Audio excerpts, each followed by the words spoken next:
Apex Partners apresenta Mundo Business com Ricardo Frizeira. Olá, seja bem-vindo ao programa Mundo Business. Meu nome é Ricardo Frizeira. Eu vou te acompanhar aqui nos próximos domingos às 10 horas da manhã e à 1 hora da madrugada. A liderança de hoje já faturou mais de 4 bilhões de reais e vende mais de 1 milhão de garrafas de vinhos todos os meses. Hoje eu estou aqui com Rogério Salume, fundador da Capixaba Wine. Rogério, muito obrigado pela presença. Obrigado pelo convite, Ricardo. É um grande prazer estar aqui. Sucesso para você nessa nova jornada e que esse programa traga bons frutos para o Estado, né? Muito obrigado. Rogério, a ideia aqui é a gente contar um pouco das histórias, das trajetórias dos empreendedores que constroem o nosso PIB. Você é um deles. Você é baiano, veio para o Espírito Santo. Como é que foi isso, essa vinda para o Espírito Santo? Eu sou baiano de Itabuna, sul da Bahia. Eu cheguei em Vitória em 89. Ou seja, temos aí quase 31 anos completos daqui. Já tenho mais tempo como capixaba do que como baiano, mas sou apaixonado pelos dois estados. Mas minha vida mesmo, toda a minha história de família, os meus filhos, as minhas iniciativas foram aqui no Espírito Santo. Eu tenho muito orgulho, fui sempre muito bem recebido, um estado maravilhoso, com um potencial incrível, muitas vezes não muito, vamos dizer assim, acreditado, não muito valorizado, e valorizado pelos capixabas, pelos empresários. A gente está mudando isso agora, a gente precisa dar mais valor a esse estado que tem. Eu sempre falo isso, a gente tem condição de ser o estado referência no Brasil. E por que não? É só trabalhar, confiar e trabalhar. Perfeito. Rogério, você começou como vendedor de bala, é isso? Isso. Como é que você foi parar no vinho? Eu sou vendedor, Ricardo. A minha profissão, quando me perguntam qual é a sua profissão e tal, é empresário, empreendedor, jornalista. Eu sou formado em jornalismo aqui pela FAESA, mas a minha profissão é vendedor. Eu comecei minha vida vendendo frutas por brincadeira na frente de casa, sem compromisso nenhum, ainda em Itabuna. Depois eu vendi pãezinhos em Salvador, que eram feitos por uma funcionária que trabalhava lá em casa, que nos ajudava. E aí, quando eu vim para Vitória, por uma questão de vontade, não por necessidade, eu sempre gostei de trabalhar. E aí fui buscar uma empresa, uma distribuidora para trabalhar e comecei a trabalhar de verdade como vendedor, representando aí balas Dori, Adams. Na época era a bala de iogurte, os confeitos Dori, e foi muito legal, porque naquela época eu não tinha um carro, eu andava de bicicleta pela cidade toda, eu tive a condição de conhecer toda a Vitória andando de bicicleta, subia, descia todos os bairros, e isso me fez ter uma visão da cidade legal, conhecer muitas pessoas que me abriram muitas portas, E aí eu estou falando dos donos de mercearias, de padaria, de restaurantes, de lanchonete. E com essa relação eu fui trocando de empresa para outros produtos, trabalhei no food service, atendendo principalmente restaurante, trabalhei em empresas que importavam bacalhau, azeitona, azeite, e até que um dia eu fui parar no vinho. Da bala para o vinho, como é que é essa história? Da bala para o vinho. O vinho apareceu na minha vida quando eu estava na Yara Hanna, era uma distribuidora aqui do estado, eu comecei a trabalhar nela no Ceasa, depois de passar 7 anos no Martins, que foi uma grande escola que eu tive, o grande atacado do Brasil, que é uma empresa de Uberlândia. Voltei para uma empresa capixaba, para a Yara Hanna. Então, lá eu gerenciava uma equipe de pronta entrega. E a gente vendia e entregava com os caminhõezinhos e tal, até que um dia o dono da empresa, um falecido grande Ney, ele trouxe do Chile vinho, 2 garrafas de vinho. Eu lembro até hoje o nome, La Pousada Cabernet Sauvignon e La Pousada Carmené. Eu estava fazendo um relatório naquela época, na mão, E aí ele botou assim na mesa e falou, a gente vai vender vinho agora. A partir de agora a gente vai também vender vinho. Eu falei, cara, a gente está acostumado a vender bacalhau, azeitona, azeite, frutas secas, essas coisas. Ele falou, não, mas o vinho está na moda. Não, isso eu estou falando de 98, 97, 98, 99, esses últimos finalzinhos da década de 90. E aí, eu sempre gostei muito de ler, sempre me preparei muito para poder vender as coisas ou treinar as equipes que eu estava ali liderando e não conhecia nada de vinho, Ricardo. né? Eu tive uma vida muito dedicada ao esporte, tive uma vida muito... a minha relação com a bebida alcoólica foi muito leve, muito Você era tranquila. esportista antes? Eu nadei até os 21 anos, né? Me dediquei muito ao esporte. Até hoje eu me dedico muito ao esporte. E aí saí naquele dia da empresa, parei na livraria Logos e fui comprar 2 livros, a Bíblia do Vinho e a História do Vinho. E aí comecei a ler, estudar, comecei a me preparar para poder vender, para saber falar das regiões, das uvas, da história do vinho. Agora, o vinho é um negócio complexo, né? E você, seu propósito com a Wine sempre foi descomplicar o vinho, facilitar e democratizar o acesso ao vinho. Isso. E eu aprendi isso aí, na realidade, quando eu comecei a vender, porque as pessoas queriam saber os detalhes dos aromas, das harmonizações. Eu falei, cara, olha só, o vinho é bom, o vinho vende, é gostoso, não é? Conta aquela história do E sommelier pra gente. Eu já vi na palestra. Comecei a participar de confrarias também para aprender. Comecei a gostar desse universo do vinho, achei interessante. E aí, em determinado momento, eu estava numa confraria, participando de uma apresentação com um sommelier que veio de São Paulo, e aí o cara estava falando de um vinho francês, e ele rodava aquela taça, todo mundo quieto, ouvindo, e ele perguntou para as pessoas qual o aroma que estavam sentindo naquela taça. Naquele momento, Ricardo, eu já conhecia 70%, 80% das pessoas que estavam na sala naquele evento, porque eu vendia para elas, né? Eu já tinha saído da Yara nesse momento e já estava como um representante distribuidor da Decanter. Eu já estava começando a empreender, ou seja, eu comprava e vendia vinhos e tirava pedido. Então, quando o sommelier perguntou os aromas, as pessoas começaram a responder, poxa, eu estou sentindo aqui frutas negras, né? Eu estou sentindo cassis, anis. E eu olhava para as pessoas e falava, não pode. Frutas negras eu conhecia, você só conhece frutas negras no Natal, que é ameixa, né? E as pessoas, não, mas isso aqui eu lembro, me recorda aos aromas que eu senti em tal país, nunca viajou. Então, era uma questão das pessoas terem uma necessidade de pertencer àquele ambiente e começava a mentir, falar um bocado de besteira. E eu falei, não está certo. Aquela sofisticação para mostrar que você pertence, faz parte. Desnecessária. E aí foi criando na minha cabeça, né? Foi criando a ideia de que, poxa, não é legal para você vender um produto ou trabalhar numa indústria precisar inventar uma história que não é verdadeira. E foi aí que nasceu o conceito de democratizar o consumo de vinho, de quebrar um pouco o que eu chamo dessa frescura do universo do vinho, que o mundo todo consome há mais de 8 mil anos. É uma bebida de celebração, é uma bebida de momentos de prazer. Você não precisa, se você não tem conhecimento, mas quer tomar, tome com moderação, porque é uma bebida alcoólica, né? A gente não tem que ficar aqui agora, vai beber, porque é uma bebida alcoólica, tem que ser bebida com moderação, mas com prazer. Se você não gostou desse vinho, tem mais de 2 milhões de vinhos diferentes no mundo. Então, se você não gostou de um, você vai para outro. Se eu gostei, eu tomo esse. E vamos parar de ficar comparando as coisas, porque não faz sentido. E aí nasceu o conceito de democratizar, dar acesso às pessoas à bebida no momento que ela quer, da forma que ela quer. Se não tem taça, toma num copo de geleia. Se não tem, toma num canudinho. Harmoniza com feijão, arroz, com bife, com pastel. Vamos ser felizes. Agora, o Brasil é um país muito consumidor de cerveja, né? Como é que é vender vinho para um público acostumado a tomar cerveja? O Brasil é um país, sem sombra de dúvidas, consumidor da cerveja pelas suas características climáticas, pelas suas características festivas, né? E a cerveja aqui, ela detém um share enorme. E ok, tudo bem, a gente não tem uma share, cultura. quando ele fala, é a participação de mercado. Exato. Enorme. Vamos dizer assim, no que as pessoas compram nesses momentos. Não à toa os homens mais ricos do Brasil, Jorge Paulo Lemann e etc., são donos de cervejarias, né? Também. E aí eu confesso que eu estudei um pouco esse mercado da cerveja para ver onde eu conseguiria aplicar alguns conceitos que o mundo da cerveja aplica para poder atrair as pessoas. E de verdade, a simplicidade do mundo da cerveja, né, é o que faz ela ser desse tamanho. E a complexidade do mundo do vinho faz com que as pessoas se afastem, porque se a gente vai sentar no restaurante, né, a pessoa já dá uma carta de vinho.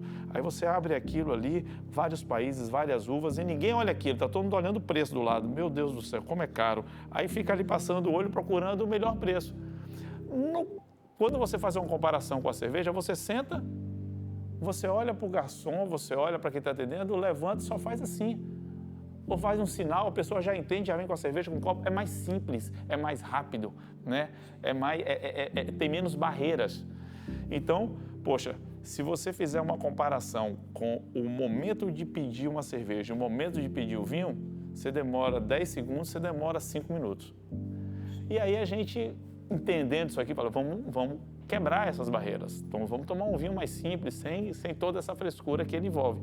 E aí eu comecei, junto com o time, e é importante falar isso, quando eu falo eu estou representando todos os wineanos, todas as pessoas que fizeram isso. Eu não fiz nada sozinho. É quem trabalha na Wine. Os wineanos são os nossos colaboradores. Então, seria muita pretensão falar que eu fiz. Eu tive a ideia, eu comecei, trabalho muito, mas eu nunca fiz nada sozinho. Então, a gente começou a desenvolver uma comunicação, conteúdo, para que as pessoas perdessem o medo e quebrassem as barreiras. E deu certo, porque o nosso número, nós temos mais de 1 milhão de clientes hoje no Brasil, né? E desses mais de 1 milhão, milhares desses clientes tiveram o primeiro contato com o vinho através da Wine. Com a Wine, né? E aí de vendedor de rua até fundar a Wine. Como é que foi isso, esse processo? Sair, achar o sócio certo, achar os sócios, compor a equipe? É uma jornada que a gente passa até o momento de empreender, porque empreender não é uma coisa, não é para todo mundo. As pessoas têm medo de falar isso, têm receio, falam, não, todo mundo tem que empreender. Não, olha só, gente, empreender não é para todo mundo. E empreender não é só montar uma empresa. Você pode empreender dentro das empresas que você trabalha, você pode empreender dentro de casa, você pode empreender na sua comunidade, no seu condomínio. Você tem várias formas de empreender. Agora, você... Empreender é uma forma de pensar, né? Você iniciar um projeto grande, você desenvolver um produto, você montar uma empresa disruptiva, requer prioritariamente 3 conceitos básicos. O primeiro dele, tem que gostar de vender. Tem que gostar de vender. Se a pessoa não gosta de vender ou tem medo de vender, dificilmente ela vai conseguir empreender, porque você tem que vender a sua imagem, a sua ideia, né, o seu produto, o seu serviço. Tem que gostar de vender. Segundo, tem que gostar de gente, de se relacionar, de conversar, de estar com as pessoas. E tem gente que é mais retraída, é mais ali, gosta de viver mais no mundo deles. Então, não tem o certo e o errado. Cada um tem o seu perfil. Eu estou falando para você realmente empreender de forma acelerada, fazer um negócio impactante. Tem que gostar de vender, tem que gostar de gente e tem que ter uma certa relação com o risco. Tem que gostar do risco, né? Tem gente que não consegue perder 1 centavo, que não gosta de arriscar nada, tem medo de... E aí o empreendedor que tem medo de arriscar, ele não sai da etapa 1.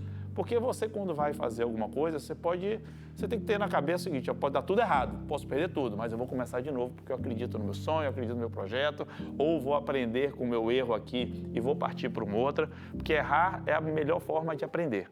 Sim. E aí você consegue fazer isso. Então, se você não tem esses 3 pilares, você dificilmente vai conseguir romper essa barreira de criar alguma coisa. Hoje as startups estão muito voltadas, inclusive, para essa questão de experimentação, de errar e aprender, melhorar. Que é muito aceito nos países mais desenvolvidos e estamos começando a entender a importância do errar de forma controlada, de forma, vamos dizer, no caminho de executar um projeto. Você tem alguns erros que você vai cometer. Aqui no Brasil, ainda é muito presente a cultura de que você não pode errar. Se você errar, você é um fracassado. Você não pode... Não, olha só. Enquanto nos Estados Unidos, pelo contrário, né? Uma pessoa pergunta, vem cá, o que você já fez? O que você já fez? Aí você não... O que você aprendeu com o seu erro? Você repetiu? Não, não repeti, porque se eu aprendi, eu não vou repetir. O problema é quando você erra e repete aquele erro constantemente. Aí já é uma outra discussão. Não ter vergonha de errar, porque errar faz a gente aprender. Errar faz parte. Você só erra quando você testa, você só erra quando você arrisca, você só erra quando você está evoluindo. Então, a gente está agora começando a aprender isso aqui no Brasil. Espero que as pessoas vençam também essa barreira. Então, eu me formei em jornalismo e fui fazer um MBA na GV em Marketing. E nesse momento a minha cabeça começou... Isso aqui em Vitória? Aqui em Vitória. Toda essa minha trajetória foi aqui. O único curso de especialização que eu fiz foi em finanças no IBMEC em São Paulo. O resto eu fiz aqui. Então, nesse momento, lendo muito, me relacionando, estudando, eu me senti preparado, né? Eu me senti preparado, então achava que eu poderia me arriscar para empreender alguma coisa. Então eu gostava de vender, eu sou vendedor, adoro gente, me relaciono 24 horas por dia E de verdade, eu sou um cara um pouco acima da curva no que diz respeito a risco. Eu sempre tenho várias entrevistas minhas que está lá escrito: eu não tenho medo de começar tudo de novo. Hoje, nesse dado momento. Se você me perguntar se eu tenho medo, fala não. Os meus filhos, a minha esposa, a minha família sabem, eu não tenho medo de começar de novo. Porque eu tenho que acreditar no meu potencial. E aí eu acho que é outra regra básica, você tem que acreditar em você mesmo. Então eu não tenho medo de começar de novo. E aí é a questão do risco. Mas você vai arriscar tudo falando... Sim. Eu não tenho medo de começar de novo. Agora, então, como é que o brasileiro está acostumado com a mentalidade de CLT, de ter que trabalhar, sair da faculdade, arrumar um emprego? Como é que muda essa mentalidade para a mentalidade de eu quero tomar risco, que é um pouco a mentalidade do americano, né? Eu quero tomar risco, eu quero ser um empreendedor, eu quero... Quero deixar de ganhar o salário e vamos ver o que é que vai dar. Exatamente. Como é que muda isso? É um paradigma, né? Isso é uma decisão pessoal. Tem duas coisas, Ricardo, na vida que são, ao meu ver, as duas coisas mais difíceis na nossa passagem por aqui. A primeira dela, quem é pai, quem é mãe, vai entender o que eu estou falando, é educar filho. É muito difícil, mas aí a gente é imbuído do amor e aí a gente vence essa barreira. A segunda coisa mais difícil, de novo, ao meu ver, é você fazer profissionalmente o que você gosta. E aí vem o medo do risco, o medo de perder a estabilidade, o medo de não ter uma carteira de trabalho, o medo de não ter o recurso no final do mês para pagar as contas. Então, quando você toma coragem e fala, não, eu vou buscar fazer aquilo que me satisfaz, que me deixa feliz, você tem uma relação com a vida, com o dia a dia, com o trabalho diferente. Mas não é para todo mundo, porque é uma tomada de decisão arriscada. E aí, a maioria das pessoas não se relacionam muito bem com risco, preferem ter estabilidade. Quantas pessoas você conhece, eu conheço, que passam a vida toda com dor de cabeça, isso, não estou feliz, não estou aquilo, chega no domingo, preocupado com a segunda-feira, é porque estão trabalhando. E a gente tem, quando possível, buscar fazer profissionalmente aquilo que te satisfaz, que você se sente equilibrado. É o propósito, porque você muda, né? a vida, você muda toda a sua vida e de todo mundo que está em volta. Você passa a ficar mais feliz, mais equilibrado e você vai embora. Hoje, no mundo da economia moderna, economia 4.0, startups, tecnologia, etc., colocou-se muito propósito pessoal na frente de questões financeiras, né? Ou seja, você tem que estar satisfeito, você tem que estar fazendo algo que você enxergue valor para a sociedade, valor para a sua carreira, valor para a sua vida. Isso está muito em evidência hoje, né? Porque já está comprovado mundialmente, em estudos, pesquisas, que o quê? Que quando você trabalha, executa, faz parte de um time com um propósito que está alinhado com o seu, né? O ganho financeiro, ele vem na sua velocidade, ele vem no seu momento específico, mas ele vai vir. Por quê? Porque pessoas felizes produzem mais, entregam mais e ganham mais. Pessoas felizes ganham mais. Um outro paradigma que a gente tem que quebrar é que ganhar mais não é ganhar mais amanhã. Você pensar a longo prazo, as né? coisas, elas acontecem. A gente aqui no Brasil viveu historicamente recente overnight, né? Rentabilidade, os rentistas, as rentabilidades enormes. Acabou isso, a pessoa tem que pensar no médio e longo prazo. O overnight era uma aplicação da época da hiperinflação aqui no Brasil, na época Você do aplicava Collor. de dia, ganhava do dia para a noite. Exato. Né? Então, assim, quando a gente trabalha com propósito, trabalha feliz, trabalha numa empresa bacana ou vai empreender num projeto que te motiva, você consegue, a gente tem que aprender a olhar no médio e longo prazo. Olhar no curto prazo hoje em dia, não tem mais como. Não tem mais como. Fique ligado que Mundo Business volta já. No próximo bloco, vamos falar da história da Wine, como a Wine se tornou um dos maiores e-commerces de vinho do mundo aqui de Vitória. Mundo Business volta já.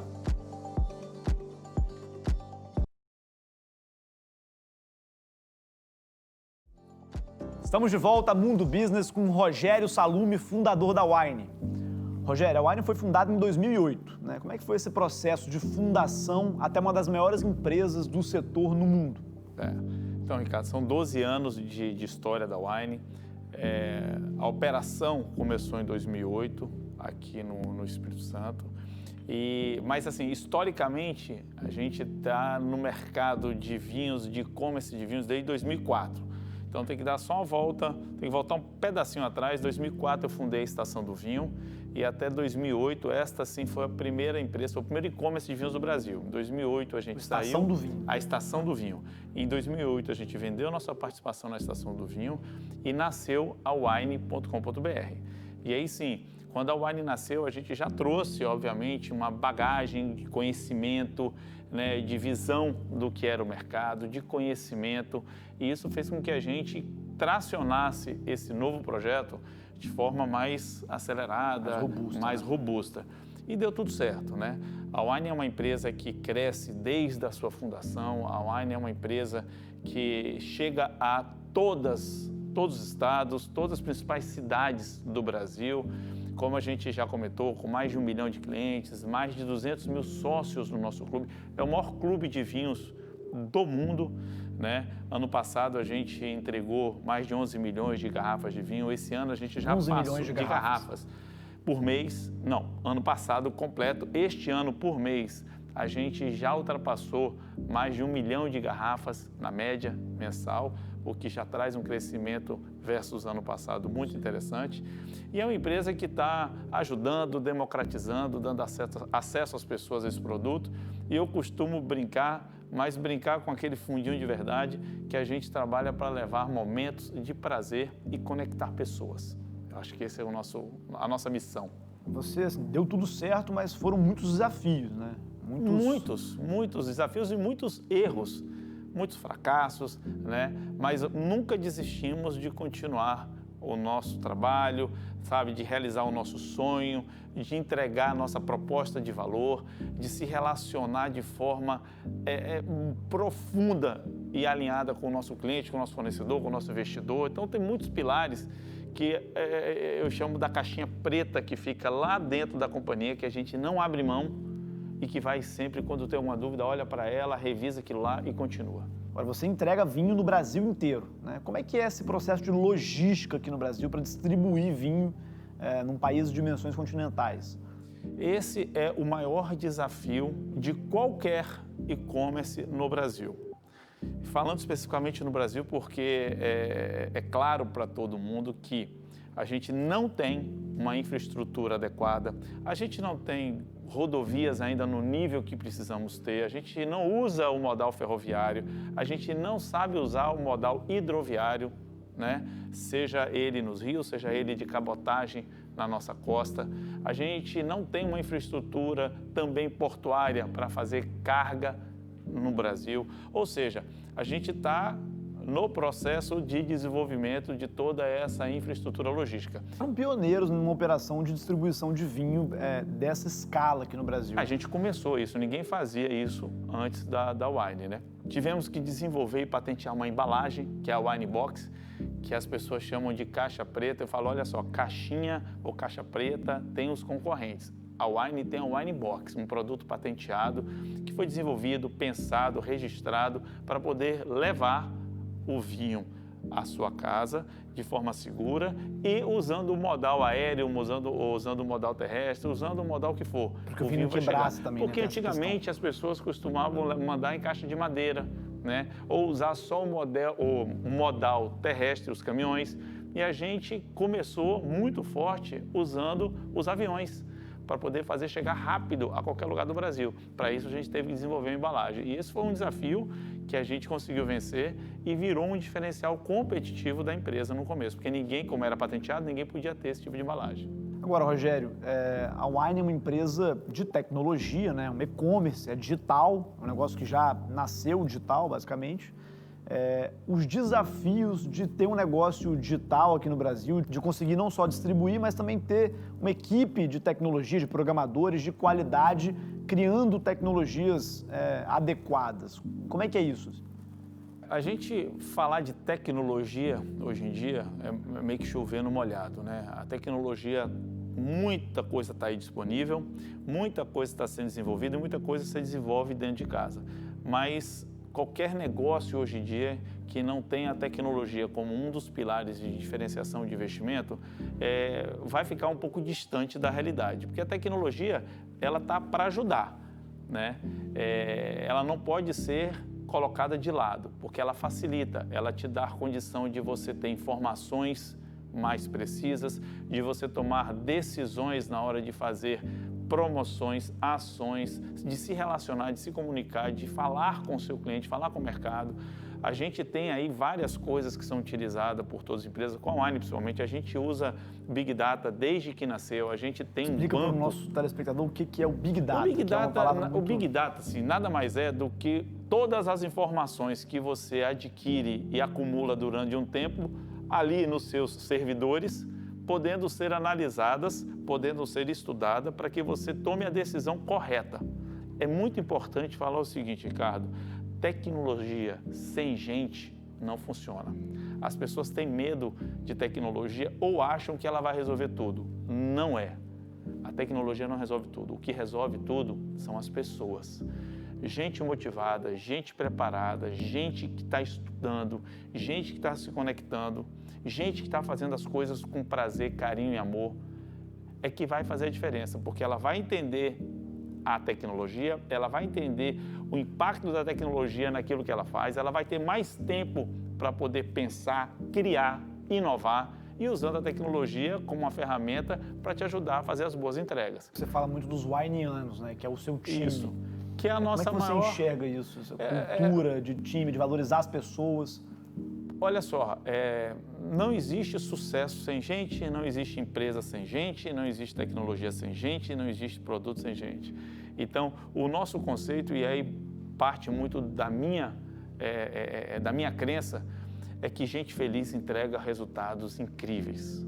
Gente motivada, time integrado, sabe, time alinhado, navega no impossível, que é onde eu gosto de navegar. Porque o possível tem muito concorrente, o possível todo mundo pode estar ali. Agora, o impossível só vai quem realmente tem um time bacana, quem está, sabe, orientado para um projeto que tem uma entrega que você está visualizando lá na frente, ou que você pode e quer correr um pouco mais de risco. Então, pessoas fazem a diferença em qualquer lugar. Dê atenção, sabe, escute, valorize as pessoas, porque são elas que vão fazer a sua empresa crescer, são elas que vão fazer as entregas que você precisa que serem feitas. Rogério, a Wine é uma gigante no setor e, nesse período, precisou de muitos investidores, né? Muitas pessoas experientes para se acoplarem ao negócio e fazerem o negócio crescer. Como é que foi receber esses investidores como a Abílio Diniz, por exemplo?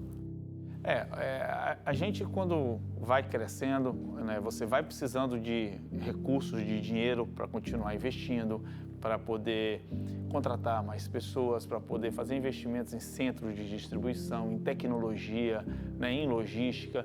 Então, obviamente, você tem vários caminhos. Ou você vai ao mercado e pega um recurso num banco, pega uma linha de crédito, ou você abre um pedaço da sua empresa para investidores entrarem e trazer esse recurso. Junto com esse recurso, diferente de um banco, você consegue atrair o que a gente chama de smart money, que é aquilo que o dinheiro não traz, que são as relações que as pessoas têm, as portas que elas podem abrir e os conhecimentos e aprendizados acumulados que vem junto. Pessoas mais experientes que trazem dinheiro, mas também trazem conhecimento. Muito importante. Em 2016, a gente tinha uma nova necessidade para continuar crescendo, tá?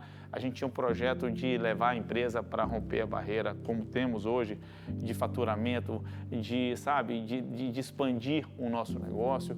E a gente abriu uma nova rodada, foi quando entrou a Península Participação, que é o fundo, a empresa de investimento do Abílio Diniz, e que também, além do investimento financeiro, trouxe uma oportunidade muito grande de relacionamento, de visibilidade no mercado, tanto no Brasil. É um dos maiores empresários do Brasil. É um dos maiores do Brasil, disparado, né? O Abílio Diniz, Jorge Paulo e outras pessoas. Agora tem uma história bacana. Lá no início da Wine, em 2008, e aí a gente tinha mania de escrever as coisas, os nossos objetivos, né, na agenda, e a gente escreveu lá, eu escrevi, né, a gente tem como objetivo crescer a empresa, romper o faturamento de tanto, ter tantos milhões de clientes, ser uma referência de empresa para se trabalhar no Brasil e ter como sócio, aí eu anotei lá, Jorge Paulo Lemer ou Abílio Diniz. Bacana. Então foi uma concretização de um projeto, de um sonho. Agora, Rogério, ao longo da sua carreira, você também se dedicou a melhorar o ecossistema de negócios aqui em Vitória. Você criou o Vale da Muqueca, que é um grupo de inovação com a ideia de fomentar essas iniciativas de inovação, de startups e colocar Vitória no mapa aqui global ou nacional da inovação. O que é o Vale da Muqueca e por que você se envolveu com isso? O Vale da Muqueca é um projeto muito legal, né?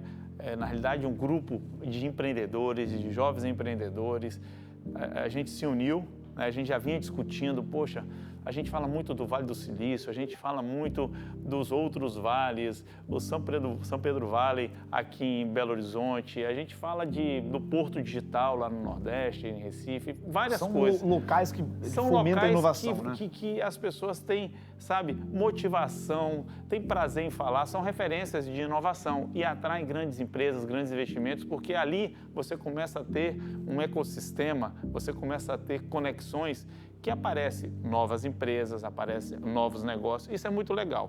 Mas a grande referência é o Vale do Silício. E a gente falou, gente, olha só, por que a gente traz aqui para Vitória este conceito? Porque, de verdade, a gente mora numa ilha linda, a gente mora num local extremamente inovador, que tem capacidade de ser referência em turismo, em iniciativas inovadoras, sabe? Tem um ecossistema que está sendo montado, só precisa ser conectado.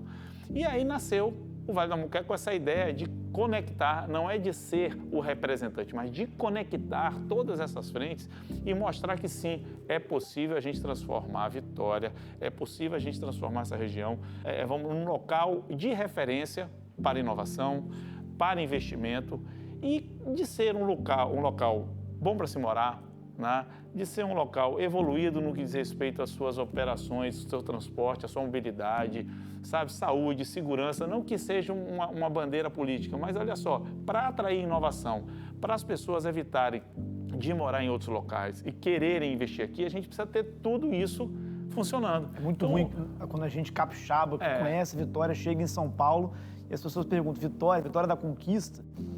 É isso. Até hoje falam, da Wine de Vitória. Não, a Wine é de São Paulo. Não, cara, a Wine é de Vitória. A gente tem que ter orgulho disso. Claro. A gente tem que ter orgulho de onde a gente vive, a gente tem que ter orgulho dessa cidade que a gente mora. E para isso, o Vale da Muqueca nasceu para poder conectar, fazer isso de verdade acontecer, trazer pessoas de fora e com um grande objetivo de 5, 10 anos, ser o principal local de investimento e de inovação do Brasil. Rogério, um bate-bola, jogo rápido aqui para a gente finalizar. Uma pessoa que te inspira. Hoje eu tenho o Elon Musk e o Jeff Bezos como assim, grandes referências. Uma empresa que te inspira. Pode ser a Wine?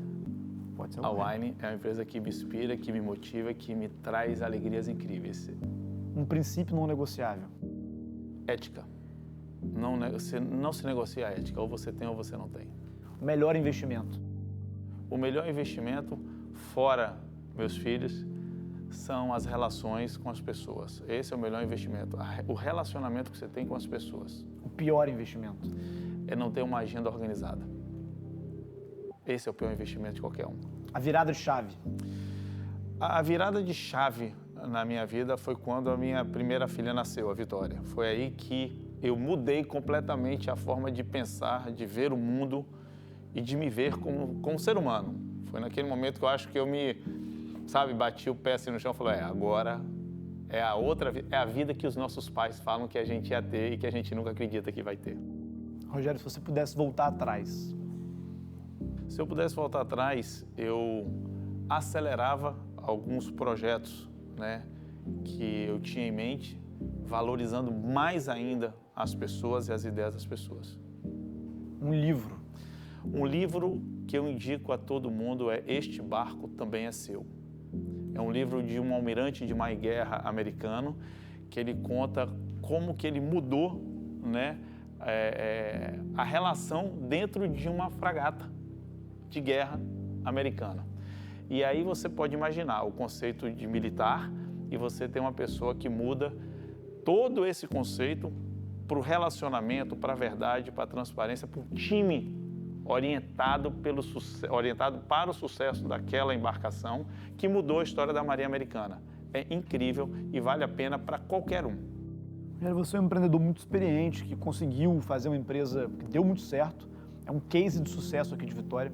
Se você pudesse dar um conselho para quem te assiste agora e quer começar a empreender, qual seria? pare de sonhar e comece a realizar o seu sonho. Não tenha medo de realizar seu sonho, mesmo que você erre em 100%. Mas pare de sonhar e vá para frente. Esse é o meu conselho. Rogério, parabéns pela trajetória. Muito obrigado pela entrevista, é um prazer enorme te ter aqui. Espero que sua história consiga inspirar outras pessoas a fazer igual ou semelhante. Ricardo, eu que agradeço. Foi muito legal o bate-papo, tá? Sucesso aí na sua trajetória e que se a gente conseguir, eu sempre também gosto de terminar assim, se a gente conseguir impactar uma pessoa, a gente já fez por valer a pena, né, esse bate-papo, porque uma pessoa impactada, com certeza será mais algumas a partir dela impactada em mudar de vida, em pensar diferente, em parar de sonhar e partir. No próximo bloco, eu visito a Findes e as estruturas de inovação da Findes, a Federação das Indústrias do Espírito Santo.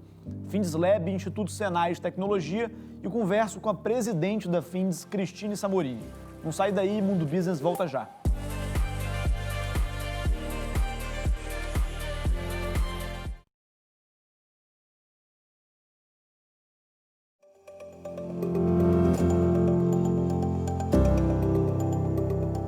Hoje estamos aqui na Federação das Indústrias do Espírito Santo. Com a missão de fortalecer a indústria para desenvolver o Estado, a última gestão do presidente Léo de Castro pôs fim à novela do restaurante giratório e instalou no coração de Vitória um marco arquitetônico e econômico, o Findes Lab, hub de inovação da indústria.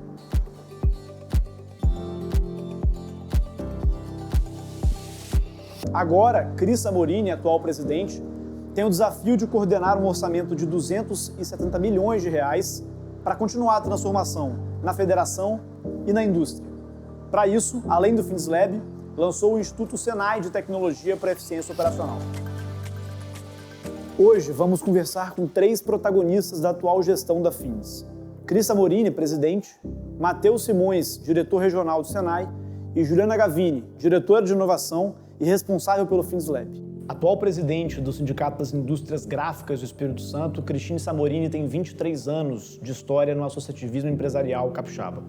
É a primeira mulher da história eleita presidente da Federação das Indústrias do Espírito Santo e também é a única presidente mulher entre os presidentes de Federação das Indústrias aqui do Brasil. Cris, obrigado pela participação.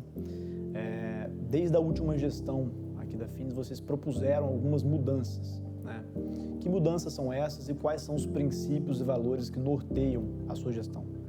Bom, primeiramente eu que agradeço a oportunidade de estar falando, né, representando uma entidade tão importante aqui para o nosso Espírito Santo. A gestão vem fazendo uma importante mudança em relação à modernização e à profissionalização de uma entidade que tem tanta representatividade. Na gestão passada foi uma opção profissionalizar e viemos numa sequência de principalmente mudar estruturalmente a gestão. Então foi feita uma alteração no nosso estatuto, né, que nós temos uma parte regimental importante. Com isso foi constituído um conselho de administração para que a gente tivesse os executivos trabalhando como executivos, né, porque antes nós somos diretores voluntários, eu sou uma presidente voluntária que venho aqui, mas eu não consigo tocar as atividades de gestão no dia a dia, né? Porque a Findes tem 1.400, o sistema Findes tem 1.400 colaboradores, nós temos um volume muito intenso de atividades e eu continuo nos meus negócios, claro. O objetivo principal, quando a gente assume uma liderança como essa, é dar as diretrizes, né? Entender o que é realmente necessário para a gente vir debater e defender a indústria, no caso, a indústria do Espírito Santo. Então, a mudança foi justamente para a gente deixar o profissional aqui dentro trabalhando e a gente ter o nosso papel, principalmente com o olhar de defesa dos interesses da indústria. Isso é uma coisa que eu acredito muito, principalmente quando a gente faz uma renovação, o estatuto mudou, principalmente essa questão de reeleição, e a gente vem oxigenando. Eu acho que essa questão de oxigenar, trazer novas ideias, principalmente nesse mundo tão digital, tão com tantas transformações, a gente precisa dessa circulação de pessoas. Então a gente está numa trajetória que rompe tudo que as entidades, né, nós somos um destaque a nível nacional, inclusive, temos sido referência para justamente enfrentar isso como sendo uma oportunidade de gerar trazer novas lideranças para estar atuando à frente de uma entidade. Cris, o Espírito Santo tem 18 mil indústrias. Qual a importância das indústrias estarem filiadas à FINDS? Bom, hoje nós temos 2.400 indústrias que são associadas aos sindicatos, que é a base da federação, né? E aqui, o que a gente faz de mais importante? Defende os interesses que são legítimos da indústria. Então, aqui internamente nós temos um corpo técnico muito bem estruturado, que a gente qualifica, inclusive, as nossas escolhas em relação aos debates, do que a gente precisa, principalmente, entrar com posicionamento, o que a gente precisa de estruturar, principalmente os projetos, melhorar o ambiente de negócio. Então, aqui, as indústrias conseguem encontrar um ambiente que realmente defende os interesses. Nós somos compostos hoje por sindicato, nós temos as câmaras setoriais, que são exatamente, como exemplo, vestuário, moveleiro, alimentos e bebidas, que são setores essenciais para o desenvolvimento do Espírito Santo. Nós temos a Câmara de Mineração, de Indústria de Base, de Construção Civil, que dali surgem os principais demandas e os principais problemas que são comuns aos setores para a gente trazer para um debate qualificado e a gente ter condição de dar um suporte para justamente defender o que é interessante. Além disso, nós temos também os conselhos temáticos. A exemplo, o COINFRA, o COEMAS, que é de meio ambiente, um é de infraestrutura, o de assuntos legislativos, estou falando, são vários, mas esses para você ter uma ideia de como é importante. No COINFRA, nós debatemos os assuntos que impactam principalmente o desenvolvimento de infraestrutura e logística do Espírito Santo. Então, a gente acompanha um debate a nível nacional, né, com suporte muito importante da Confederação, para que a gente consiga inserir o Espírito Santo no debate, no cenário nacional, para que a gente consiga realmente trazer o desenvolvimento para o Espírito Santo. Nós temos uma missão muito importante, que é ampliar a competitividade das empresas que estão aqui no Espírito Santo. E, para isso, hoje, tem temas que são sensíveis ao Espírito Santo, que é infraestrutura, né, que a gente precisa para justamente aumentar a nossa competitividade, porque nós temos um estado pequeno, a gente precisa trazer um desenvolvimento maior. Então, aqui a gente consegue estruturar e qualificar esse debate, porque a gente tem um corpo técnico. E nessa gestão a gente optou por fazer uma estruturação muito importante, que é o que a gente vai apostar muito, que é um eixo de defesa de integração de interesses da indústria, que é justamente organizar todas essas informações, um fluxo que faça sentido, que a gente consiga dar relevância aos projetos e não simplesmente ser um ambiente de debate, né? O debate é necessário, mas a gente tem uma necessidade de qualificar os projetos. Então, isso Agora, vai ser... No mundo inteiro, a gente vê as indústrias se modernizando, inovando. Aqui no estado não pode ser diferente. Vocês têm uma agenda aqui na FINDS, desde a última gestão, de apoiar as indústrias nesse caminho da inovação, da tecnologia. Tanto que, como a gente mostra aqui ao longo do programa, o FINDS Lab, o Instituto Senai de Tecnologia, qual é a ideia da FINDS em torno desses projetos de inovação e tecnologia e como é que a FINDS vai ajudar a indústria capixaba a avançar para o próximo nível? Precisa, o tema inovação, tecnologia e até a própria transformação digital são temas prioritários também nessa gestão, porque a gente entende que precisa de um percurso ainda maior para a gente conseguir ganhar mais relevância e mais atuação. O Espírito Santo tem grande potencial, né? Nós tivemos aí um posicionamento no ranking de crescimento, estávamos em 24º, o Espírito Santo estamos em 13º, saiu recentemente. Qual ranking que é? O ranking de competitividade, aí tem o item inovação. Então, nós estamos melhorando no ranking, né? O governador tem essa agenda como prioritária também e, trazendo para a nossa realidade, a gente sabe que para que as indústrias tenham acesso, a gente entende que é um papel essencial ao sistema dar o acesso às indústrias, porque sem inovação nós não conseguiremos disponibilizar o crescimento das indústrias, principalmente. Então, a gente traz esse ambiente de acesso às empresas, porque a gente acredita que a inovação e a tecnologia e também a transformação digital é essencial para que a gente alcance a indústria 4.0. O que é a indústria 4.0?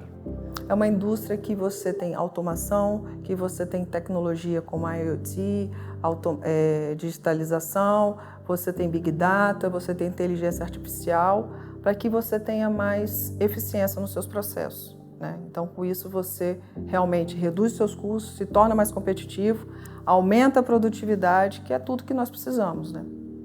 Perfeito, Cris. Muito obrigado e parabéns pelo trabalho. Muito obrigada.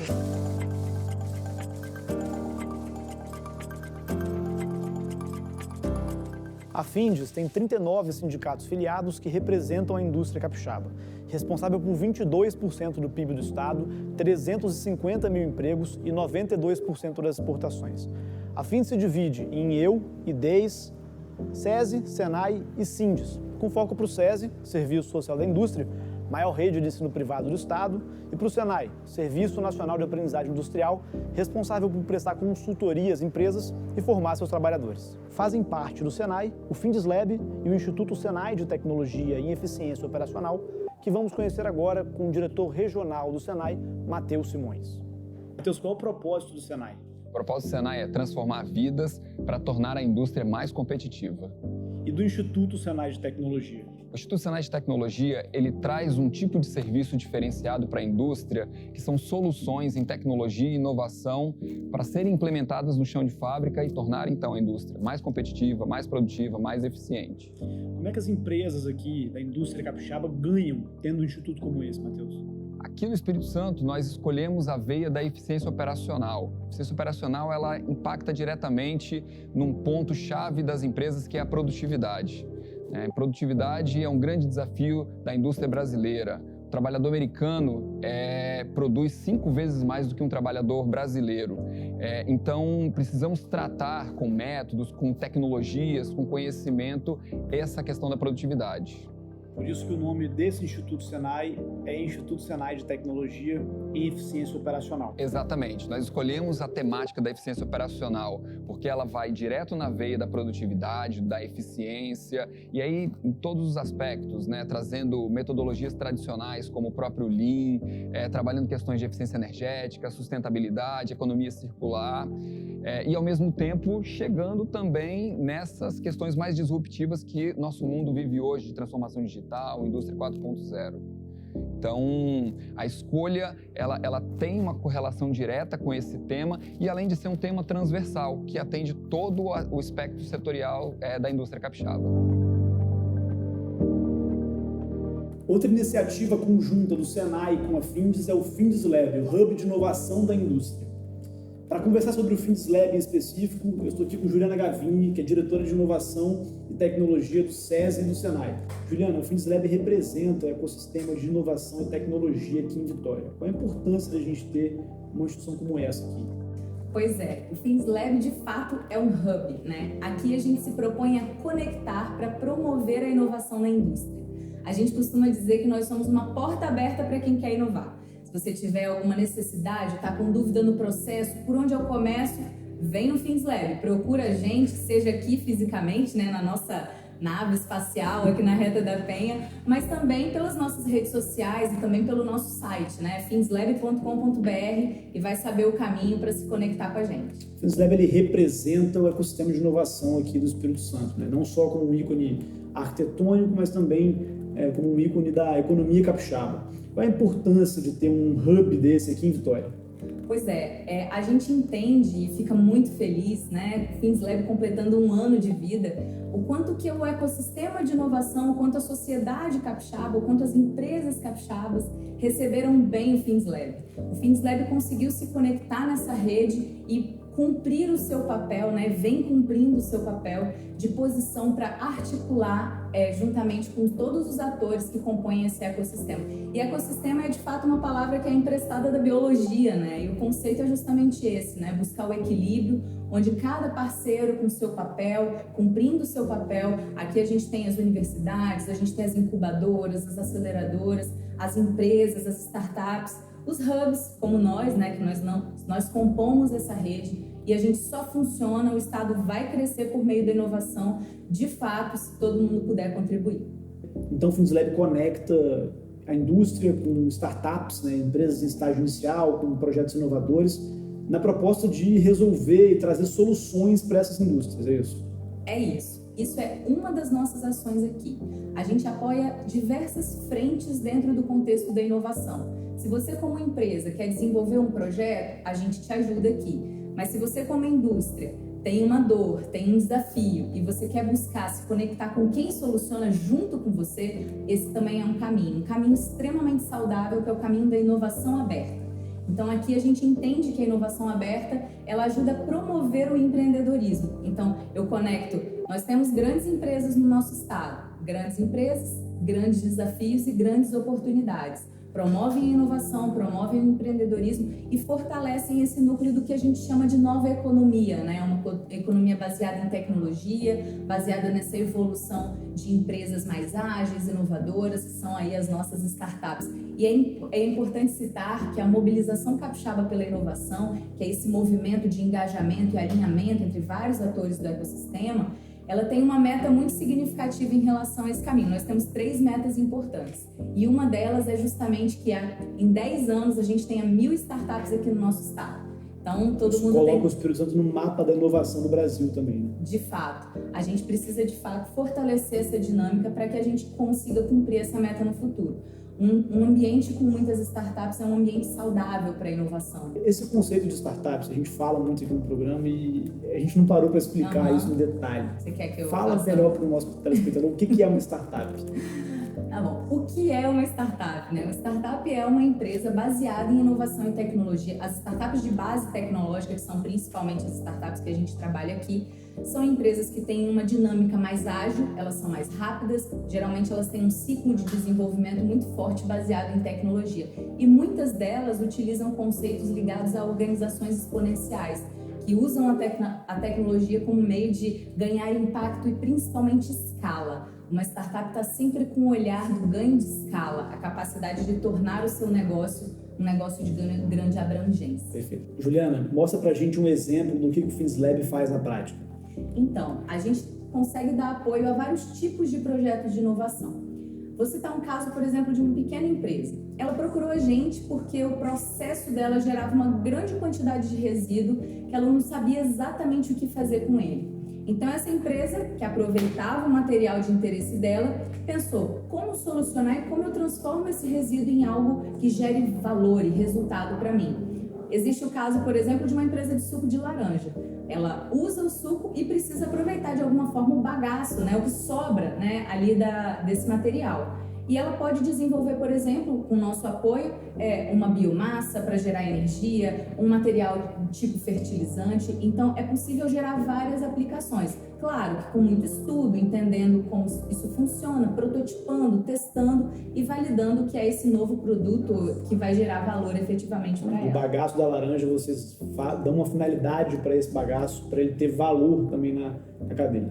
É isso aí. Na verdade, aqui a gente se preocupa em conectar com quem entende do assunto, então a gente vai buscar referências junto com a universidade, vai buscar pessoas que entendem dos processos, então também dos processos de aplicação, como que eu uso a biomassa, como é que ela pode ser aplicada, e a gente conecta esses mundos, né? Quem tem a dor, quem tem as ideias e como que isso pode se tornar algo factível e prático. Como é que eu implemento essa dinâmica efetivamente na indústria?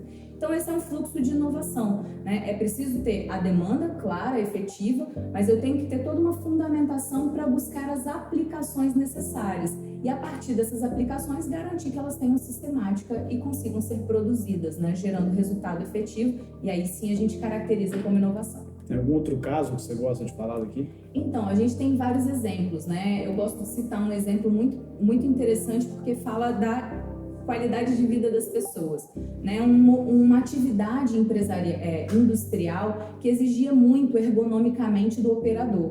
E essa empresa que veio até nós com essa dificuldade disse assim, poxa, vamos pensar uma forma de facilitar esse processo, né? Diminuir os riscos ergonômicos do profissional que trabalha nessa função. Esse ergonômico é o trabalho que ele tinha. Isso, exatamente, né?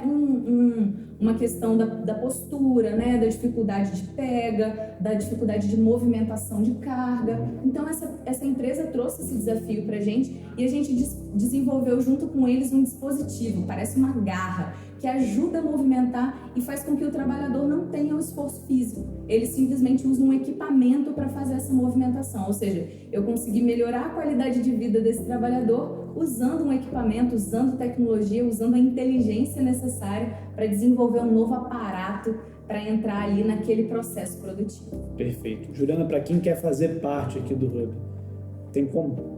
claro, a gente está de portas abertas, né? É importante entender que o nosso fluxo para receber projetos e demandas de inovação é contínuo. Porém, a gente lançou no ano passado o nosso primeiro ciclo do Programa de Empreendedorismo Industrial com as grandes empresas. E esse ano a gente está lançando uma segunda rodada, né? O próximo ciclo, ciclo 2020. Nesse ciclo a gente tem 8 grandes empresas que estão trazendo seus desafios para buscar identificar startups que topem desenvolver soluções com ela. Então a gente está com as inscrições abertas até o dia 2 de outubro, onde as startups podem trazer propostas de soluções conectando com os desafios das indústrias. Onde que os empreendedores conseguem se inscrever nesse programa? Vamos lá, para se inscrever tem que acessar o nosso site, finslab.com.br, e lá o primeiro passo é conhecer os desafios das grandes empresas. Perfeito, Juliana. Parabéns pelo trabalho. Obrigada. Como vimos, a modernização da gestão da Fins possibilitou melhorar a entrega de valor para a indústria, mas também para a sociedade. Com a pauta futurista da atual gestão, as lideranças Léo de Castro, Cris Amorini, Matheus Simões e Juliana Gavini ajudam a inserir o Espírito Santo no radar nacional de inovação e tecnologia. A gente fica por aqui, nos acompanha no próximo domingo em Mundo Business na TV Vitória. Um abraço.